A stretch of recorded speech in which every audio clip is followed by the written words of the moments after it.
Captain ஆசியுடன் அனைவருக்கும் வணக்கம். இந்த வீடியோ யாருக்குன்னா திருச்சி சூர்யாவுக்கு வேண்டி. திருச்சின்னு சொல்லி அந்த பேரை கெடுக்க விரும்பலை, சாக்கடை சூர்யான்னு சொல்லலாம். ஏன்னா சாக்கடை பக்கத்தில் போனால் தான் நாரும். சூர்யா வாயை திறந்தாலே நாருது, அந்த அளவுக்கு பேசியிருக்கான். என்னன்னா கேப்டன் இறந்து 10 நாள் வீட்டில் வச்சுருந்தாங்க, அதுக்கு பிறகுதான் மக்களுக்கு தெரியப்படுத்தியிருக்காங்க அப்படின்னு சொல்லியிருக்கான். எப்படிடா உனக்கெல்லாம் இப்படி யோசிக்க தோணுது தெரியல. காசு கொடுத்தாங்கன்னு வேண்டி என்ன வேணாலும் பேசலாமா? காசுக்கு வேண்டி எப்படி வேணாலும் பேசலாமா? அறிவு இல்லையா உனக்கு? சின்ன குழந்தைங்கிட்ட சொன்னா அதுக்கு கேட்டால் கூட சொல்லுவாங்க, ஒரு பணத்தை வந்து ஒரு 2 நாள் வச்சிருந்தாலே நாரும், 10 நாள் வச்சிருந்து வெளியே சொன்னாங்கன்னு சொல்றியே. ஏன்டா வேற கட்சியும் உனக்கு கிடைக்கலையா? எப்போ பார்த்தா நீ ஏன்டா எங்ககிட்டயே வரீங்க?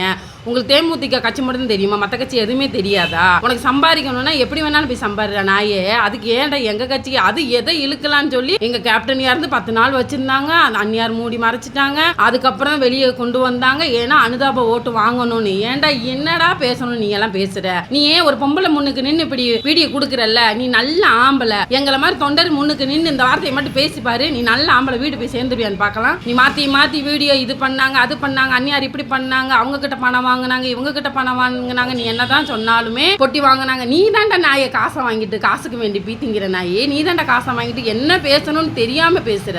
எவ்வளோ பிரச்சனை இருக்கு, அதை பேசு. அரசியலுக்குள்ள எத்தனையோ கட்சிக்காரங்க கிட்ட அதாவது இருக்கு, அவங்க கூட பேசி. எதுக்குற எங்க கிட்டயே தேமுதிக கட்சிக்குள்ளேயே எதுக்குடா வர்றீங்க நீங்க? நாங்க என்னடா பண்ணோம் உங்களை? நாங்க பாட்டுக்கு தான் இருக்கோம். எந்த கட்சியை பத்தி நாங்க பேசுறோம்? எங்க தொண்டர்கள் யாராவது அடுத்த கட்சியை பத்தி யாராவது பேசுறாங்களா?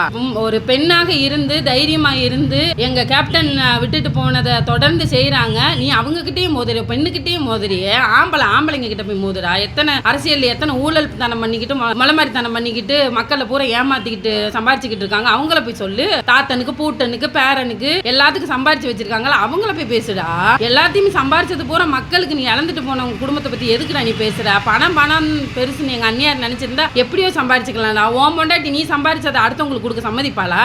அது அப்படி இருக்கும்போது எங்க அண்ணியார் இந்த அளவுக்கு சம்மதிக்க போய் தான் அவர் செஞ்சதை இன்னும் தொடர்ந்து டெய்லி எவ்வளோ ஏழைகளுக்கு அன்னதானம் கொடுத்துக்கிட்டு இருக்காங்க. நீ பாக்குறல்ல, கண்ணு தெரியாதா உனக்கு? நீ பார்க்க மாட்டியா? அதெல்லாம் பார்க்க மாட்டியா? போடா, உனக்கு கஞ்சிக்கு வழி இல்லைன்னா போடா, டெய்லி அங்க கூட போய் சாப்பிட்டு வாடா. உனக்கு அண்ணியார் கொடுப்பாங்க சாப்பாடு, அதுக்காக அடுத்தவங்க கிட்ட பிச்சை எடுத்து இந்த மாதிரி வீடியோ போடணும்னு போடாதடா. நீ எல்லாம் நேரடி நாங்க எங்களோட தொண்டருக்கு எத்தனை போன் பண்ணியிருப்பாங்க. ஏன்டா நீ நல்ல ஆம்பளை, ஒரு பொம்பளை முன்னுக்கு நின்று வீடியோ கொடுத்தல, ஏன் நாங்க போன் போடுறோம்ல எங்களுக்கு பதில் சொல்ற நல்ல ஆம்பளை, நீ ஏன் பதில் சொல்ல மாட்டேங்கிற? எதுக்கு போன் எடுக்க மாட்டேங்கிற? அந்த அளவுக்கு பயம் இருக்கிறவன் எதுக்குடா வீடியோ போடுற? நீ கேப்டன் எப்படி, எங்க அண்ணியார் எப்படின்னு நீ சொல்லி எங்களுக்கு தெரிய வேண்டிய அவசியம் இல்லை, எல்லாத்துக்குமே தெரியும். உங்க அப்பனை போய் கேளு கேப்டன் எப்படிப்பட்டவருன்னு. ஏன்னா அவருக்கு தெரியும்ல கேப்டன் யாரு எப்படிப்பட்டவர்னு தெரியும்ல. அவர் இல்லைங்கிறதுக்கு வேண்டி நீ என்ன வேணாலும் பேசலாமா?